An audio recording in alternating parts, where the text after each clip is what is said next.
Recién llego, gracias Nati, no pude escuchar todo, disculpas, recién pude ingresar. Tal como me presentó Mariana, soy Cecilia Guasini, estoy a cargo de la Dirección de Adolescencia, Juventudes y Adultez del Ministerio de Salud, alias DAJA. Estamos acá, la oficina, acá dentro de la maternidad. Así que agradecemos mucho que estén, que se hayan sumado a esta estrategia y un gran agradecimiento al área de bioética por invitarnos, porque estos espacios suman un montón. De hecho, fue un desafío cuando me plantearon la propuesta de vulnerabilidad. Y digo, bueno, ¿vulnerabilidad desde dónde? ¿Y desde qué perspectiva? Y tantas situaciones que uno ve como vulnerabilidades o vulneraciones constantes, sobre todo cuando se piensa en adolescencias y estas personas vulnerables por ser adolescentes. Entonces me pareció interesante que lo habláramos desde ahí, desde conceptos generales, y a partir de ahí poder disgregar un poquito sobre cómo trabajar vulnerabilidades, específicamente en lo que tiene que ver con el ámbito sanitario, ¿sí? Por eso, sí. Ay, paso yo. Bueno, gracias. Circuitos de cuidado porque para trabajar vulnerabilidades nos parece que tenemos que pararnos sobre la perspectiva de cuidado en lo que es salud, y la perspectiva de cuidado de lo que apunta es la posibilidad de construir junto al otro estrategias que permitan una adaptación mejor en el ambiente. Básicamente, un estado de mayor de salud, ¿sí? Y ustedes me van a escuchar hablar de adolescencias.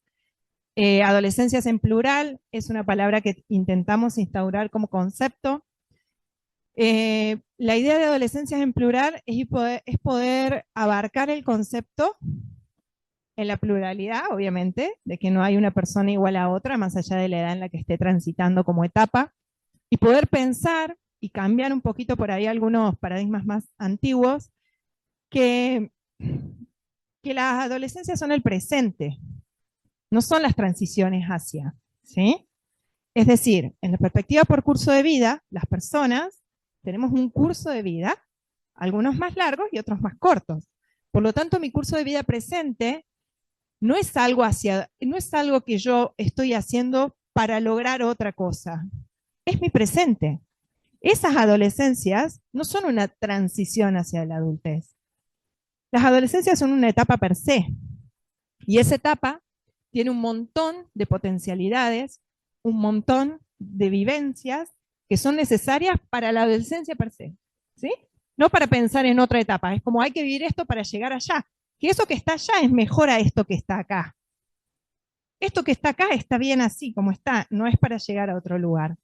Entonces, la idea es poder romper con esta creencia que es un paso hacia la adultez, como si la adultez fuera un espacio mejor y un lugar mejor para estar que la adolescencia. Y por lo tanto, eso significaría que las personas adultas tienen una mayor jerarquía en todos los aspectos, no solamente en el conocimiento, sino en los derechos, con respecto a las adolescencias, e incluso con respecto a las niñeces. Entonces, la jerarquización de una etapa de la vida por sobre otras, y la posibilidad de dominación en el ejercicio del poder y el privilegio que eso le otorga, es sobre lo que tenemos que ir contando, pensando qué tienen las adolescencias que las adulteces no tienen, qué tienen las adolescencias que las niñeces no tienen, ¿sí? Y tener en cuenta las particularidades de los contextos sociohistóricos, además de las historias personales. No todas las personas transitan esos contextos de la misma manera. ¿La que sigue? Ah, la tengo yo. Bueno, entonces, no se puede hablar de las adolescencias en un contexto social cuya segmentación y fragmentación producen diferencias en las formas de vivir y en las formas de resolver la cotidianeidad, en el cuidado de los cuerpos y en el acceso a los recursos tanto materiales como simbólicos. Esto lo dice Alicia Stolkiner. Es decir, no puedo pensar la definición de las adolescencias con las que, por ejemplo, voy a articular en el ámbito sanitario, si no tengo en cuenta el contexto en el que estamos y la fragmentación en la que estamos, y el acceso que esas adolescencias tienen a distintos bienes, tanto materiales como simbólicos, recursos. Porque eso va a determinar las vulnerabilidades por las que están atravesando, y por lo tanto, los elementos de cuidado, no de protección, de cuidado que voy a ir implementando. Por lo tanto, yo necesito en el ámbito sanitario, por ejemplo, conectar el derecho a la salud con otros derechos. Y esto las personas que han transitado por los procesos asistenciales lo deben haber vivido en el día a día.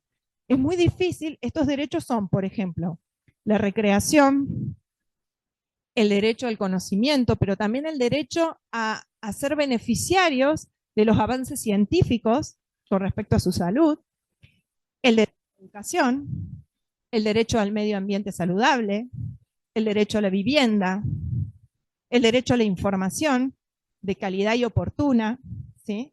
Entonces, cuando yo quiero trabajar, por ejemplo, una situación de salud de una persona de 16 años que tiene, por ejemplo, problemas de la vista, es muy difícil que yo lo pueda trabajar si yo no tengo en cuenta, en su contexto en el que se encuentra aquí y ahora, cómo está el acceso a estos derechos.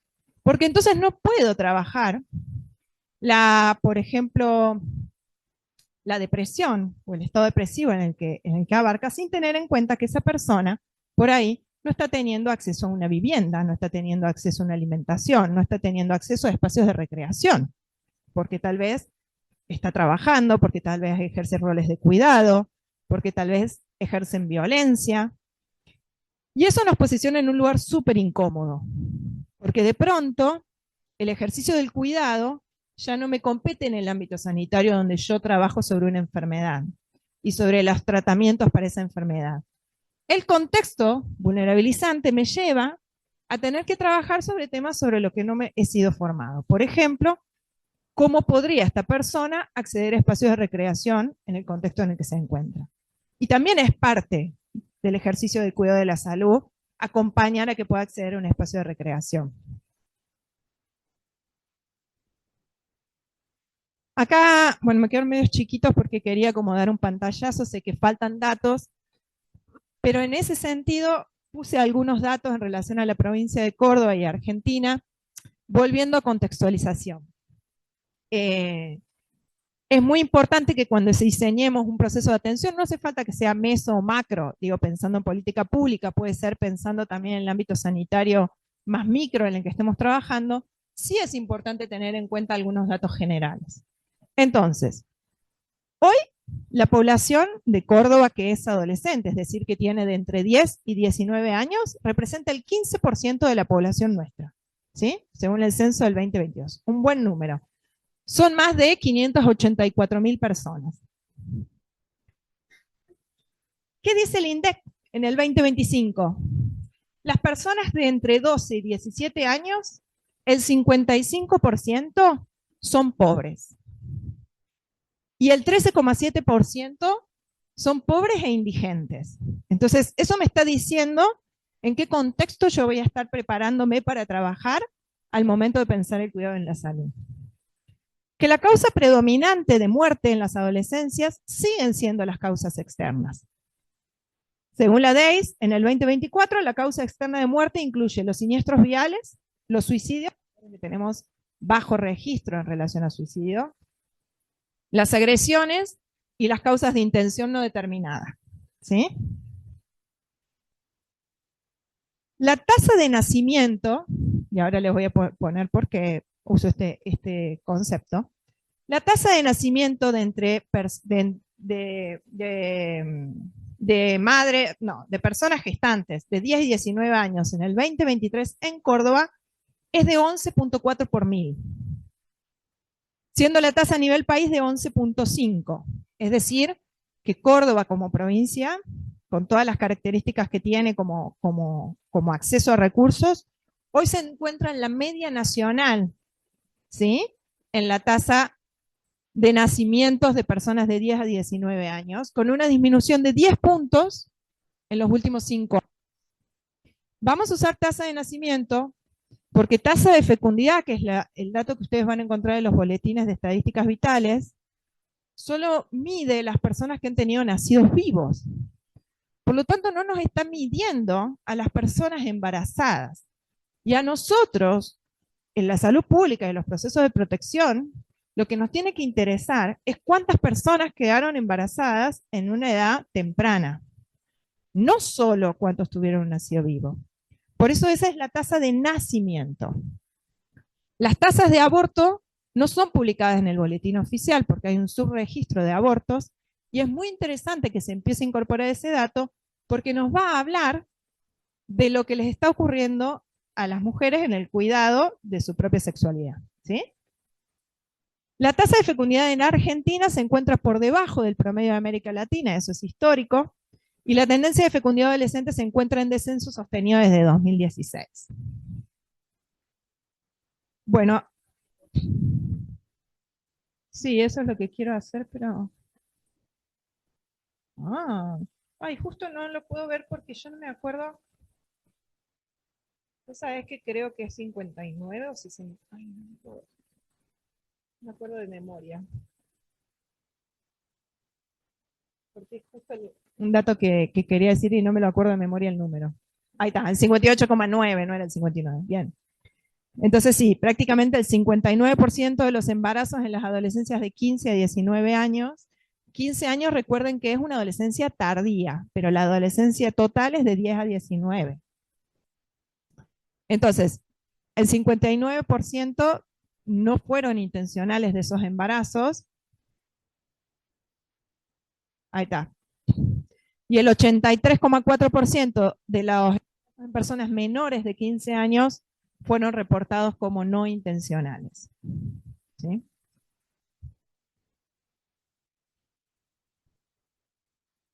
Sí, en menores de 15 años, que es adolescencia temprana, el registro es del 84%. Ese dato también es importante tener en cuenta las fuentes de datos, porque cuando uno observa los datos estadísticos, hay que ver qué tan limpios son esos datos para poder extrapolar. Son muestreos. ¿Por qué? Porque muchos de los datos a nivel nacional en relación al embarazo no intencional provienen de dos lugares, o de procesos de investigación o de el sistema de informático perinatal.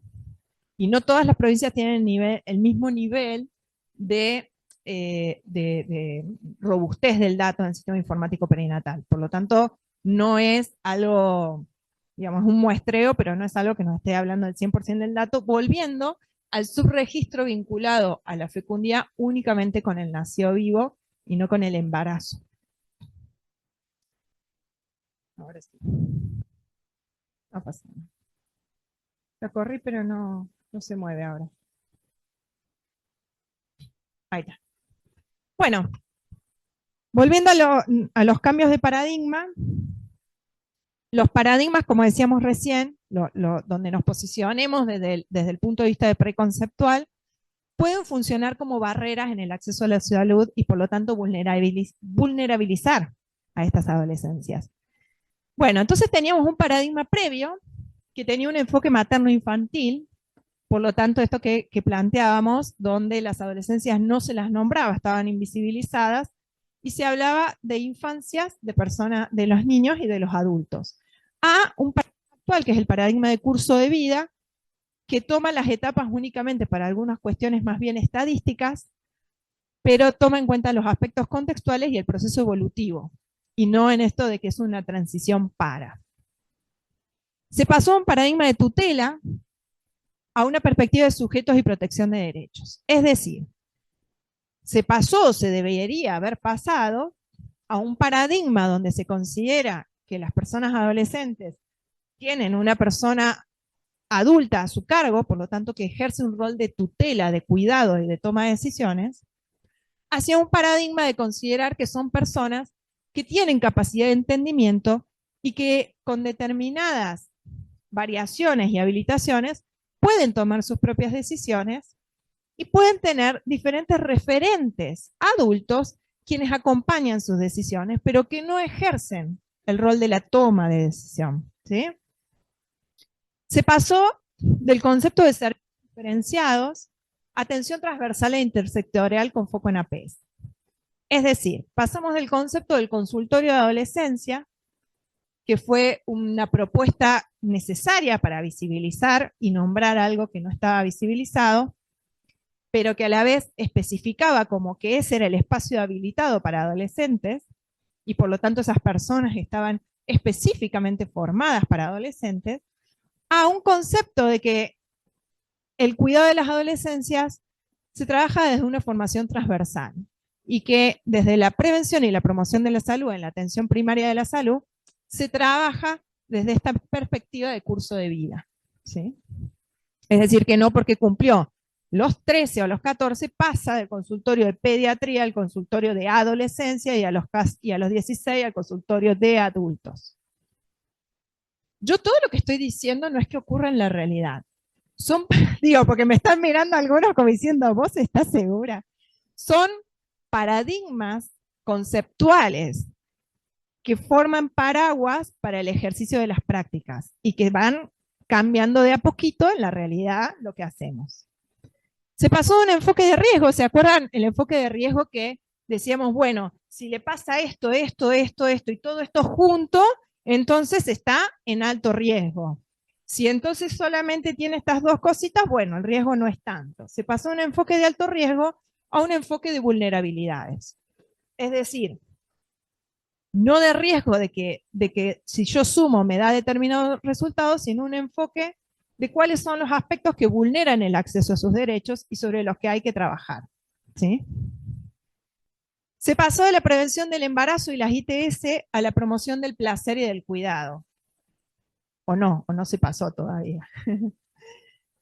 No está chequeado. Es decir, del paradigma de trabajar la salud sexual de las adolescencias desde el concepto de prevenir los embarazos y las infecciones de transmisión sexual como enfoque, a poder pensar que la salud sexual es algo integral de las personas y por lo tanto para poder incluso prevenir esas problemáticas como son el embarazo adolescente o las ITS, se hace necesario enfocar desde el punto de vista del placer y el cuidado, la toma de decisiones sobre mi propio cuerpo, la posibilidad de ejercer una autonomía, la posibilidad de hacer un consentimiento, de verbalizar lo que quiero y lo que no quiero, y de conocer su propia sexualidad y su propio cuerpo.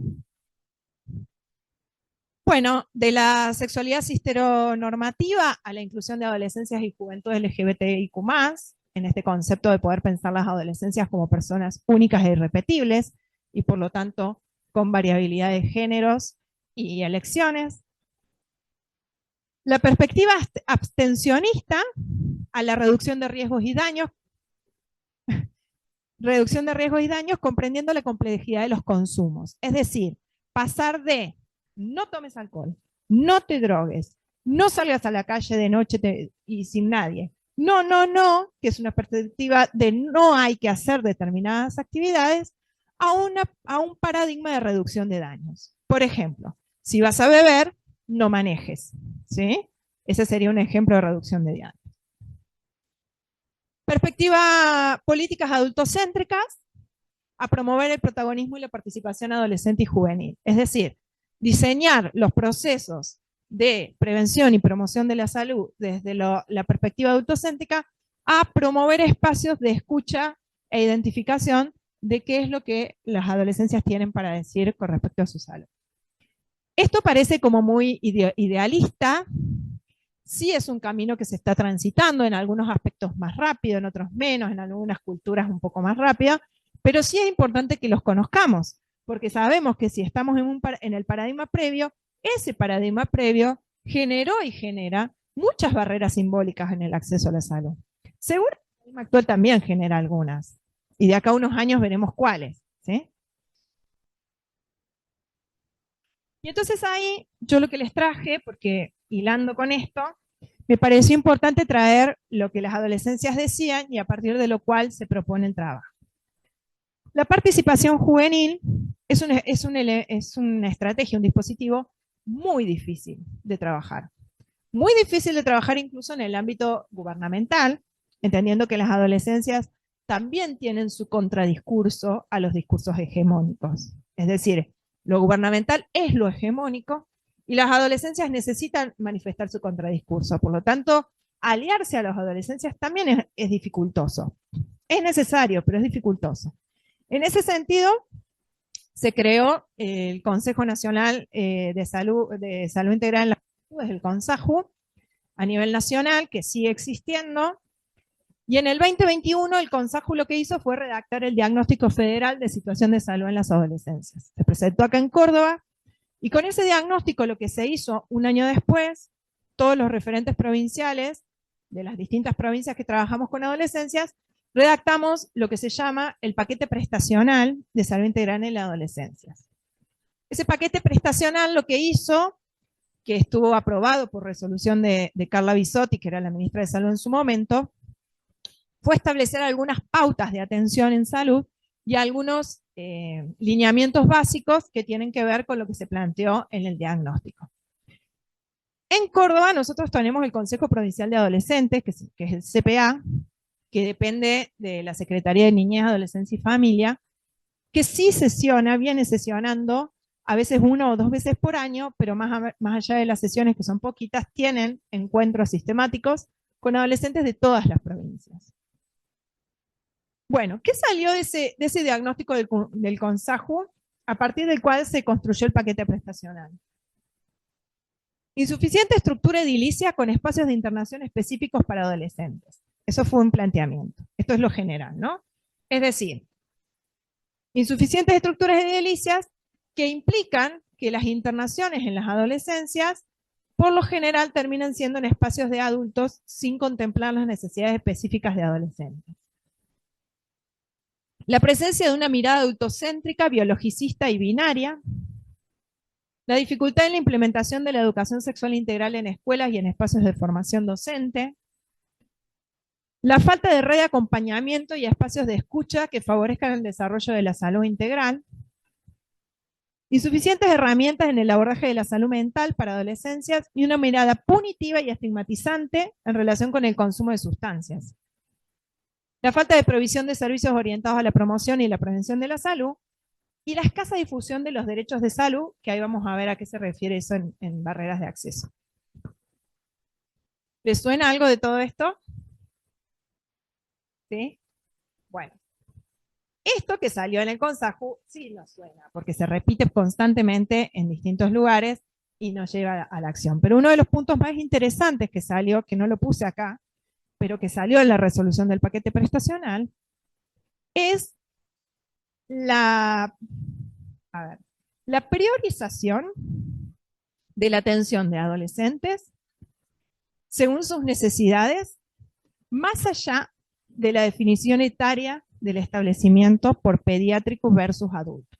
Es decir, lo que dice la resolución es que las personas que tienen menos de 18 años, ¿sí?, pero tienen más de 14 años, ustedes saben que en muchísimas provincias, incluida la nuestra, hay muchos hospitales que atienden hasta los 14, ¿sí?, los pediátricos, y después los hospitales generales atienden a partir de los 14 años. Bueno, lo que dice esa resolución a nivel del Ministerio Nacional es que, teniendo en cuenta eso, al momento de que un adolescente requiera una atención inmediata o requiera una internación y tenga más de 14 años, la decisión de la internación dependerá de las necesidades del adolescente y no del establecimiento de salud. ¿Sí? ¿Por qué? Porque si no, va un adolescente de 15 años a un hospital pediátrico y no es atendida porque tiene más de 14 años. O va una persona de 14 años a un establecimiento de salud de adultos y no es atendida. O en las internaciones, que es la principal dificultad que hay en todas las provincias, que es esta especificidad de las adolescencias que no se logra contemplar en la internación, que varíe, es decir, que no esté determinada por una dicotomía, tiene más o menos de 14, sino por las características específicas de esa persona. Características de autonomía progresiva, características corporales, características de acompañamiento contextual, para definir en qué lugar sería más adecuado su internación. Bueno, el título que dice arriba, ustedes avísenme si voy muy rápido, yo me perdí. Es oportunidad perdida, que es un elemento clave cuando hablamos de vulnerabilidades. El concepto de oportunidad perdida es toda circunstancia en que una persona tiene contacto o acude a un establecimiento de salud y no recibe las acciones integrales que le corresponden de acuerdo con las normas vigentes, según el grupo etario, género y o condiciones de riesgo. Yo pondría condiciones de vulnerabilidad. Es decir, que con el paraguas del concepto de oportunidad perdida, tenemos que trabajar los circuitos de cuidado en las adolescencias. Las adolescencias no son personas que acudan frecuentemente a los establecimientos sanitarios por barreras de acceso de diferentes características. Una de las razones va a ser porque es una población estadísticamente más sana, ¿sí? O más saludable. Pero otras de las razones va a ser por las barreras de acceso. Esos dos conjuntos de elementos hacen que no veamos tantas adolescencias en los establecimientos de salud. No llegan. Entonces, cuando llegan, tenemos que aprovechar, porque no van a volver en un largo plazo, ¿sí? Puse el marco legal en relación a acceso a la salud porque por ahí es algo que no es tan manejado y nos parecía siempre importante recordarlo. Por ahí hay muchas personas que lo manejan, pero sí me parecía importante recordarlo. Para el acceso a la salud es muy importante tener en cuenta las posibilidades de consentimiento de las prácticas sanitarias de las personas adolescentes, volviendo al paradigma de autonomía progresiva, ¿sí? Por lo tanto, según el Código Civil y según la Resolución 65 del 2015, todas las personas, y según la Convención de los Derechos de Niñas, Niños y Adolescentes, todas las personas tienen derecho a la salud, todas. Es un derecho personalísimo. Un derecho personalísimo es un derecho que no puede ejercer otro en nombre de uno, ¿sí? El derecho a la salud es un derecho personalísimo. El derecho a la identidad es un derecho personalísimo. No puede haber otra persona que ejerza por mí mi derecho. Como es un derecho personalísimo, todas las personas, tengan la edad que tengan, no importa, tienen derecho a la salud. Y en eso es la base para decir, ¿cuándo las personas dan el consentimiento? Siempre. Pero Cecilia tiene 8 años. Bueno, el consentimiento la persona lo da siempre, porque es el derecho de la persona. Luego se trabaja en los procesos de acompañamiento, en las asesorías, en el interés superior. Acá tenemos interés superior de niñas y adolescentes. ¿Qué está en juego en esa decisión? La participación significativa y el derecho a ser escuchados. ¿Cómo garanticé esa participación? ¿Le di un espacio privado? No, lo que pasa es que la madre quería entrar y se enoja si no la dejo entrar. O por ejemplo, yo le pregunté si quería entrar sola. Estaba con su mamá y le pregunté si quería entrar sola y me dijo que sí. Bueno, la confidencialidad y la privacidad son elementos claves para garantizar esa toma de decisiones y esa autonomía progresiva, el derecho a ser escuchado y la participación. Si yo no estoy teniendo en cuenta el contexto vulnerable en el que puede estar, no estoy garantizando una toma de decisiones autónoma. Entonces, para adolescencia sobre todo se propone las consultas siempre un espacio privado. Se hace pasar al adolescente al consultorio, al espacio de salud, y una vez que ingresa se le pregunta, ¿querés que ingrese la persona que te acompaña? Porque si se lo pregunto delante que la persona que se acompaña, es muy difícil decir que no delante de la madre o del padre que está mirando ahí como decir que sí. Todas las personas que tienen menos de 13 años, ese consentimiento lo van a dar con la asistencia adulta. Con asistencia adulta, pero no van a dejar de dar su consentimiento, ¿sí? Por ahí pasan los consentimientos que uno cuando ve, incluso hay consentimientos que son escritos, vieron que no todos los consentimientos son escritos, pero los que son escritos, o incluso cuando un profesional anota en la historia clínica, dice, la madre acepta, pero no escribe en la historia clínica que la adolescente de 12 años aceptó o quiso o entendió o lo que sea. Y ve firmado el padre. No, firma la persona sobre la que se ejerce la práctica. Después el asentimiento lo firma la persona adulta. Esa persona adulta es un referente adulto. No necesariamente, no obligatoriamente, es un progenitor, ¿sí? Ni el que tiene la tutoría legal, que se llama, que no se llama tenencia, no tutoría, la tenencia legal de la persona.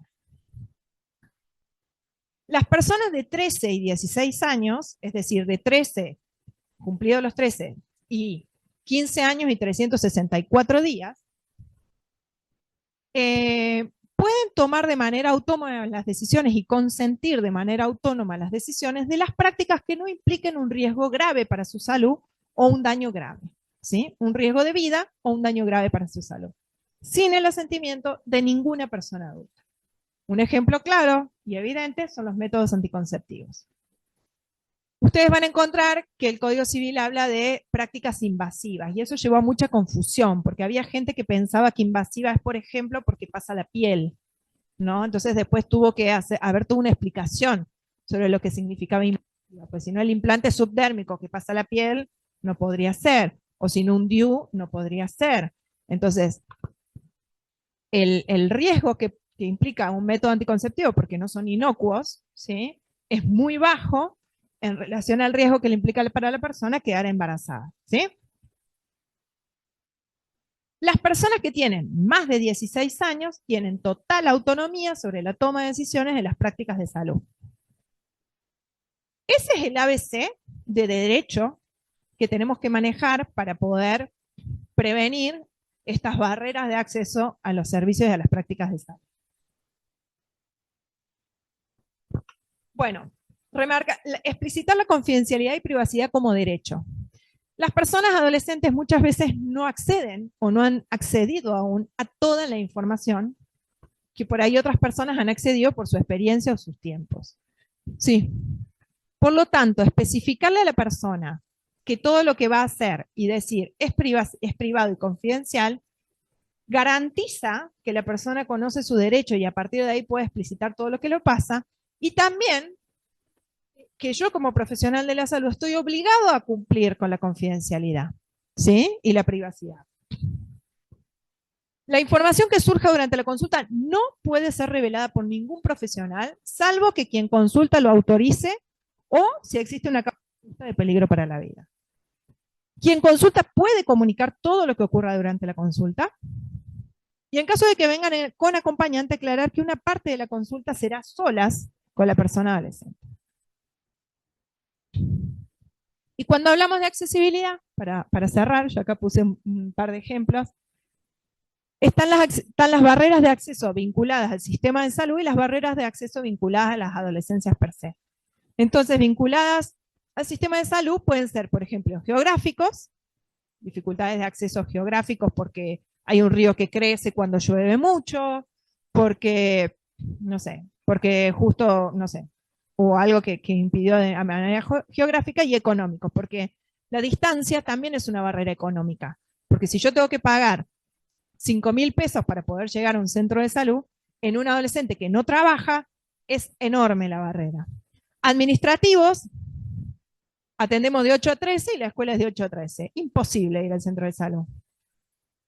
Capacitación inadecuada del equipo de salud, por lo tanto hay falta de garantía para el ejercicio del secreto profesional, prejuicio o falta de información. Por ejemplo, acá la médica le pregunta, ¿te gustan los chicos o las chicas? Porque depende del tipo de relaciones que tengas, deberíamos hablar de preservativo de campo de látex. ¿Y cómo sería eso? Es decir, una médica que en vez de preguntarle si usa preservativos o si consume métodos anticonceptivos, primero le pregunta cuáles son las características de sus relaciones sexuales para a partir de ahí poder acompañar el asesoramiento. Barreras vinculadas a las adolescencias. Desinformación sobre el estado de salud o enfermedad, sobre la existencia de espacios para la atención integral o sobre sus propios derechos. La falta de acceso a información de calidad y efectiva y oportuna para poder ejercer ese rol. Temor a ser vistos por alguna persona conocida, temor al estigma, a la discriminación o a que le impongan valores morales y sobre todo, pero por sobre todo, la falta de confidencialidad, que es algo que se repite en todos lados. Y acá hay un ejemplo que dice, a él lo llaman y le dice que mi mamá ya viene, fue a sacar un turno, y la médica le pregunta, si querés podés entrar solo. ¿En serio? Hay muchísimos adolescentes que no saben que pueden ir solo a la consulta, algo tan básico como eso. ¿En serio puedo ir solo? Claro. Bueno, y para cerrar, dejé algunos comentarios que salieron del foro que se hizo en el 2022 del Ministerio de Salud de la Nación Argentina acerca del acceso a la salud, y alguno de los que salieron del foro es: si no me siento enfermo, ¿para qué voy a ir al centro de salud? Yo siento falta de confianza y mucha vergüenza. Yo tengo una compañera que no puede hablar con la madre porque es muy antigua y entonces se lastima y se corta. Veo una discriminación por el contexto del barrio y cómo se criminaliza al que consume. La salud mental es poder estar, y estar bien significa que se nos escuche, que podamos tener espacios donde expresamos, no solamente desde la palabra, sino también desde el arte. Bueno, muchas gracias. Este es el Instagram de la DAJA, de la Dirección de Adolescencias. Y bueno, preguntas, consultas.